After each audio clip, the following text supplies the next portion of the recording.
और हम लोग कुछ कुछ भी इंटरटेनमेंट करते रहते हैं एक ही साथ। और घर की दूरी बहुत काफ़ी है, 150 किलोमीटर के अंतराल है।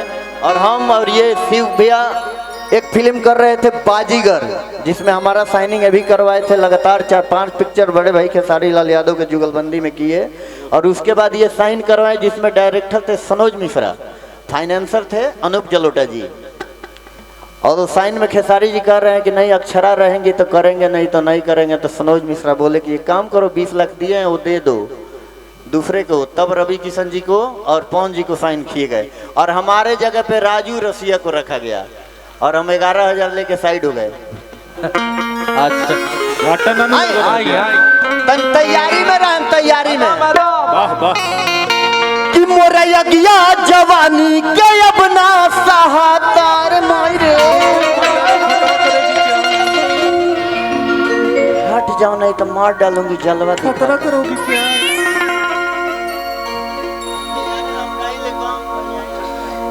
हाँ कि मोरा यगिया जवानी के अब ना सहाता। कुछ कह जन हमारा के सब बावे पता। तो भाप फेंको तो छतिया के ऊपर। ये बात भाई, ये बात चढ़ गया 3 हाली मार के आइयो कि भाप फेंको तो छतिया के। ई का हो एकदम जगह से जगह से जगह से। जब है बमारी।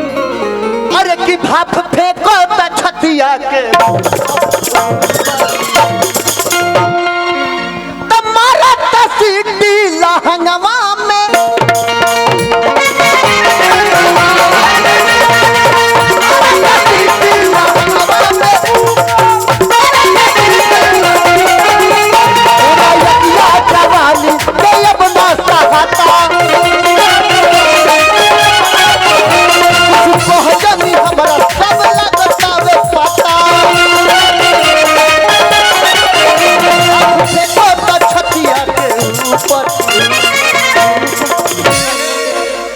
दैया तनी तैयारी में तनी हमारा के तनी और तैयारी है।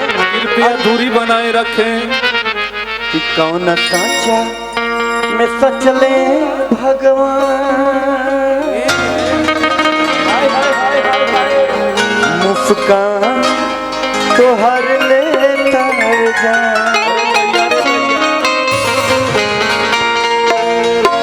कि हमें तुमसे प्यार कितना हो कि हम नहीं ये जानते मगर जी नहीं तुम्हारे बिना।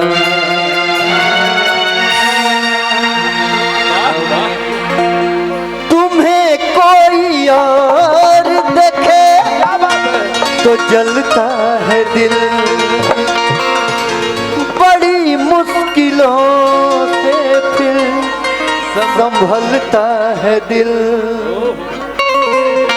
क्या क्या जतन कर डाले यही काहे का पतरी से ये कृपया दूरी बनाए रखें। यही सोचना कि हमें तुमसे प्यार कितना कि हम नहीं ये जानते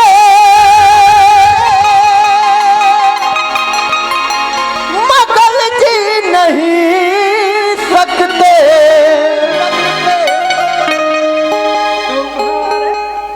तुम्हारे बिना।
कहीं तो तनिए से रुक जा। इशारा ही काफी है।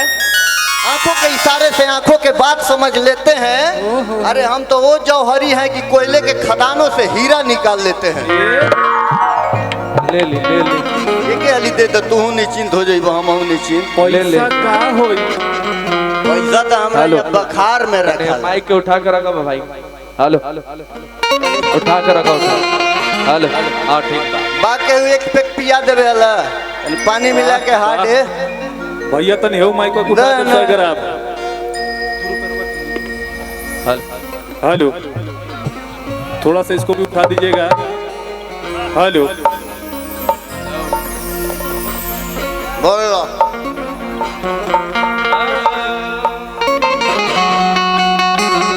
जाई दे लोग इन बेचारे हैं? पीले खैले बाड़े ना मन बा